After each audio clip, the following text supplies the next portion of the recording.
mawala sa tamang oras.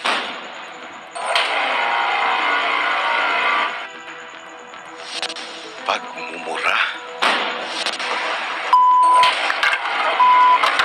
Ay! Sorry. Ay! Pagkabasag ng aking gamit. Ay, shakalaka. Paggamit ng sign language.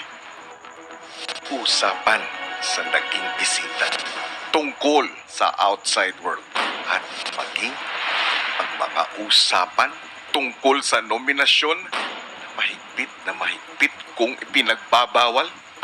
I don't know who to pick. I don't know. Can I just nominate you? Bro,